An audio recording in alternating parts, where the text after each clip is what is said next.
ओम गण गणपते नमः। ओम नमो नारायण। मेरे चैनल पर आप सभी का हार्दिक स्वागत है। आज हम बात करेंगे वैशाख की अमावस्या की। वैशाख मास महात्म्य के स्कंद पुराण के अनुसार 11वें अध्याय में धर्म वर्ण की कथा, कली की अवस्था का वर्णन और धर्म वर्ण और पितरों का जो संवाद है उसमें वैशाख की अमावस्या की श्रेष्ठता बताई गई है। उसी पाठ को हम सुनेंगे। धर्म वर्ण की कथा, कली की अवस्था का वर्णन, धर्म वर्ण और पितरों का संवाद एवं वैशाख की अमावस्या की श्रेष्ठता। आप सभी से निवेदन करूंगी कि पाठ को पूर्ण रूप से अवश्य सुना कीजिए, क्योंकि अगर हम वैशाख स्नान नहीं भी कर पाते हैं तब भी वैशाख मास महात्म्य के पाठ अगर हम श्रवण करते हैं तब भी हमें पुण्य फल की प्राप्ति होती है। तो अपने इस पाठ को हम आरंभ करते हैं। मिथिलापति ने पूछा, ब्राह्मण, इस वैशाख मास में कौन कौन सी तिथियां पुण्यदायिनी हैं? श्रुतदेव जी कहते हैं कि सूर्य के मेष राशि पर स्थित होने पर वैशाख मास में 30 तिथियां पुण्यदायिनी मानी गई हैं। एकादशी में किया हुआ पुण्य कोटि गुना होता है। उसमें स्नान, दान, तपस्या, होम, देव पूजा, पुण्य कर्म एवं कथा का श्रवण किया जाए तो वह तत्काल मुक्ति को देने वाला होता है। जो रोग आदि से ग्रस्त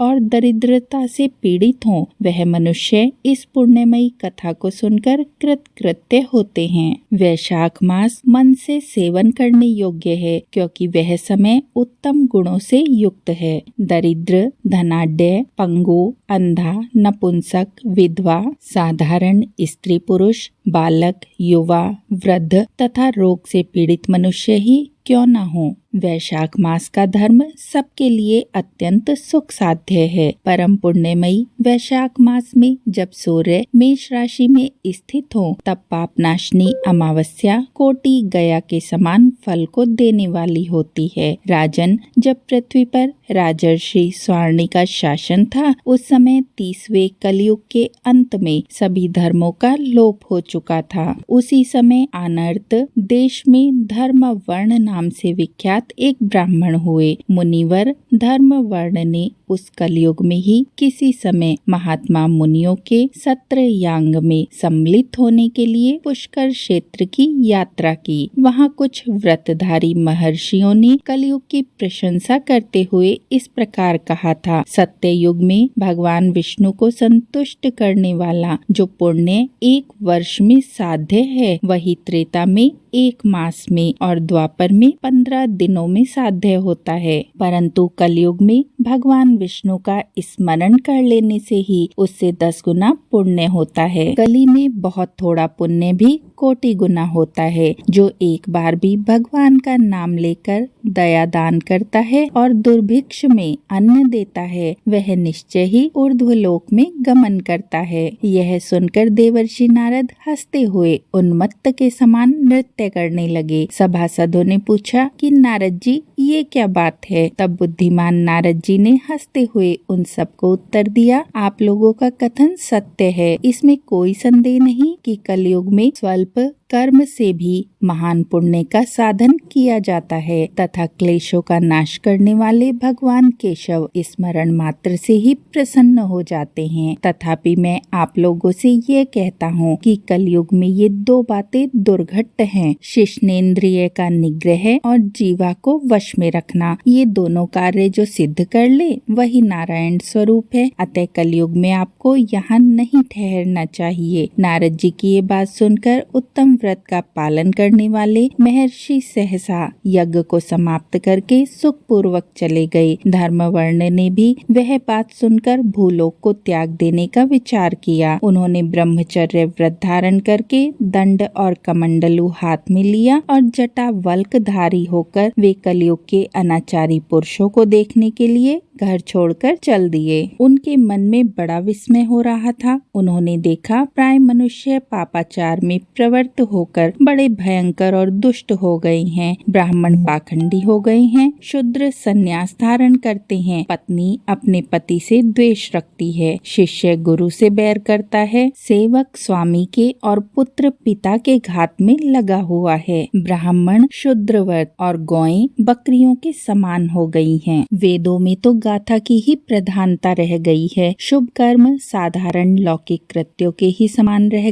गए हैं। इनके प्रति किसी की महत्व बुद्धि नहीं है। भूत प्रेत और पिशाच आदि की उपासना चल पड़ी है। सब लोग मैथुन में आसक्त हैं और उसके लिए अपने प्राण भी खो बैठते हैं। सब लोग झूठी गवाही देते हैं। मन में सदा ही छल और कपट भरा हुआ है। कलयुग में सदा लोगों के मन में कुछ और वाणी में कुछ और तथा क्रिया में कुछ और ही देखा जाता है। सबकी विद्या किसी न किसी स्वार्थ को लेकर ही होती है और सभी केवल राजभवन में ही उसका आदर होता है। संगीत आदि कलात्मक विद्याएं भी राजाओं को प्रिय हैं। कली में अधम मनुष्य पूजे जाते हैं और श्रेष्ठ पुरुषों की तो अवहेलना होती है। कली में वेदों के विद्वान ब्राह्मण दरिद्र होते हैं। लोगों में प्राय भगवान की भक्ति नहीं होती। पुण्य क्षेत्र में भी पाखंड अधिक बढ़ गया है। शूद्र लोग जटाधारी तपस्वी बनकर धर्म की व्याख्या करते हैं। सभी मनुष्य अल्पायु दयाहीन और शठ होते हैं। कली में प्राय सभी धर्म के व्याख्याता बन जाते हैं और दूसरों से कुछ लेने में ही उत्सव मनाते हैं। अपनी पूजा कराना चाहते हैं और व्यर्थ ही दूसरों की निंदा करते हैं। अपने घर आने पर सभी अपने स्वामी के दोषों की चर्चा में तत्पर रहते हैं। कलयुग में लोग साधुओं को ही नहीं जानते, पापियों को ही बहुत आदर देते हैं। दुराग्रही लोग इतने दुराग्रही होते हैं कि साधु पुरुषों के एक दोष का भी ढिंडोरा पीटते हैं और पापात्माओं के दोष समूहों को भी गुण बताते हैं। कलयुग में गुणहीन मनुष्य दूसरे के गुण न देखकर उनके दोषों को ही ग्रहण करते हैं। जैसे पानी में रहने वाले जोंक प्राणियों के रक्त को पीते हैं, जल नहीं पीते, उसी प्रकार जोंक के धर्म से संयुक्त होकर मनुष्य दूसरे का रक्त चूसते हैं। औषधियाँ तो शक्तिहीन होती हैं। ऋतुओं में उलट फेर हो जाता है। सब राष्ट्रों में अकाल पड़ता है। कन्या योग्य समय में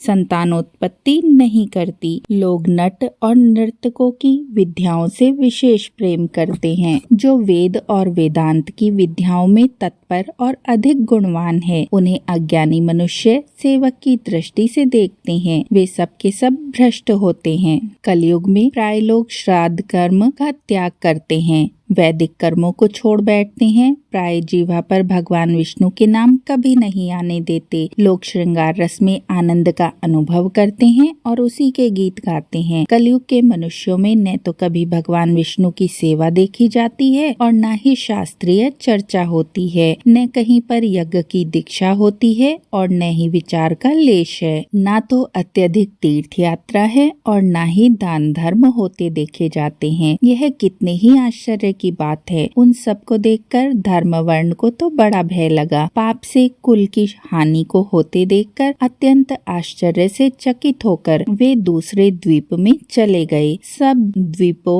और लोकों में विचरते हुए बुद्धिमान धर्म वर्ण किसी समय कौतूहलवश पितृलोक में गए। वहाँ उन्होंने कर्म से कष्ट पाते हुए पितरों को बड़ी भयंकर दशा में देखा। वे दौड़ते, रोते और गिरते पड़ते थे। उन्होंने अपने पितरों को भी नीचे अंधकूप में पड़े हुए देखा। उनको देखकर आश्चर्यचकित होकर दयालु धर्मवर्ण ने पूछा कि आप लोग कौन हैं और किस दुस्तर कर्म के प्रभाव से इस अंधकूप में पड़े हुए हैं। तब पितरों ने कहा कि हम श्री वत्स गोत्र वाले हैं। पृथ्वी पर हमारी कोई संतान नहीं रह गई, अतः हम श्राद्ध और पिंड से वंचित हैं। इसीलिए यहाँ हमें नरक का कष्ट भोगना पड़ता है। संतानहीन दुरात्माओं का अंधकूप में पतन होता है। हमारे वंश में एक ही महायशस्वी पुरुष है जो धर्मवर्ण के नाम से विख्यात है, किंतु वह विरक्त होकर अकेला घूमता फिरता है। उसने गृहस्थ धर्म को नहीं स्वीकार किया। वह एक ही तंतु हमारे कुल में अवशिष्ट है। उसकी भी आयु शीर्ण हो जाने पर हम लोग घोर अंधकूप में गिर पड़ेंगे, जहाँ से फिर निकलना कठिन होगा। इसीलिए तुम पृथ्वी पर जाकर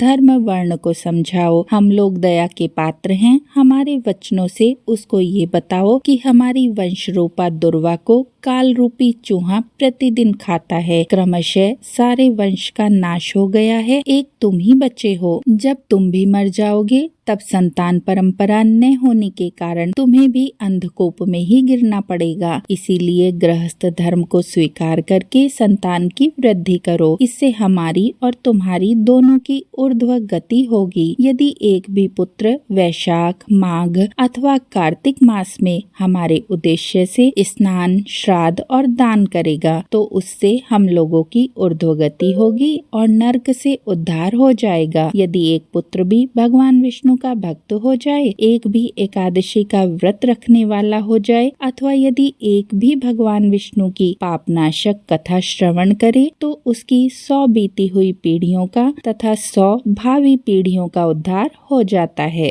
वे पीढ़ियां पाप से आवृत होने पर भी नरक का दर्शन नहीं करती। दया और धर्म से रहित उन बहुत से पुत्रों के जन्म से क्या लाभ जो कुल में उत्पन्न होकर सर्वव्यापी भगवान नारायण की पूजा नहीं करते। इस प्रकार प्रिय वचनों द्वारा धर्म वर्ण को समझाकर तुम उसे विरक्तिपूर्ण ब्रह्मचर्य आश्रम से गृहस्थ आश्रम में प्रवेश करने की सलाह दो। पितरों की ये बात सुनकर धर्मवर्ण अत्यंत विस्मित हुआ और हाथ जोड़कर बोला कि मैं ही धर्मवर्ण नाम से विख्यात आपके वंश का दुराग्रही बालक हूँ। यज्ञ में महात्मा नारद जी का ये वचन सुनकर कि कलयुग में प्राय कोई भी रसनेन्द्रिय और श्वसनेन्द्रिय को दृढ़ता पूर्वक संयम में नहीं रखता, मैं दुर्जनों की संगति से भयभीत होकर अब तक दूसरे द्वीपों में घूमता रहा। इस कलयुग के 3 चरण बीत गए, अंतिम चरण में भी 3.5 भाग व्यतीत हो चुके हैं। मेरा जन्म व्यर्थ ही बीता है, क्योंकि जिस कुल में मैंने जन्म लिया उसमें माता पिता के ऋण को भी मैंने नहीं चुकाया। पृथ्वी के भारभूत उस शत्रु तुल्य पुत्र के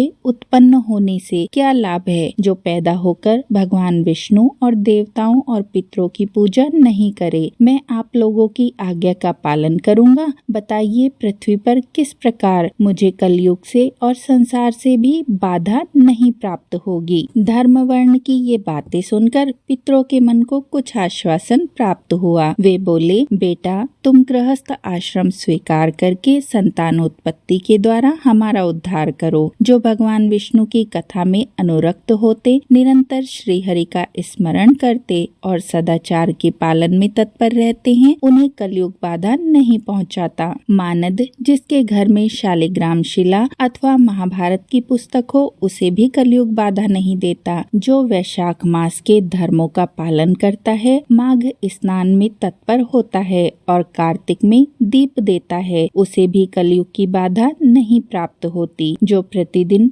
महात्मा भगवान विष्णु की पाप नाशक एवं मोक्षदायिनी दिव्य कथा को सुनता है, जिसके घर में बलि वैश्वदेव होता है, शुभ कारणी तुलसी स्थित होती है तथा जिसके आंगन में उत्तम गौ रहती है, उसे भी कलयुग बाधा नहीं देता। अतः इस पापात्मक युग में भी तुम्हें कोई भय नहीं है। बेटा शीघ्र पृथ्वी पर जाओ। इस समय वैशाख मास चल रहा है। यह सबका उपकार करने वाला मास है। सूर्य के मेष राशि में स्थित होने पर 30 तिथियां पुण्यदायिनी मानी गई हैं। एक एक तिथि में किया हुआ पुण्य कोटि गुना अधिक होता है। उसमें भी जो वैशाख की अमावस्या तिथि है, वह मनुष्यों को मोक्ष देने वाली है। देवताओं और पितरों को तो ये बहुत प्रिय है। शीघ्र ही मोक्ष की प्राप्ति कराने वाली है। जो उस दिन पितरों के उद्देश्य से श्राद्ध करते हैं और जल से भरा हुआ घड़ा और पिंड देते हैं, उन्हें अक्षय फल की प्राप्ति होती है। अतः महामते तुम शीघ्र जाओ और जब अमावस्या हो तब कुंभ सहित श्राद्ध और पिंड दान करो। सबका उपकार करने के लिए गृहस्थ धर्म का आश्रय लो।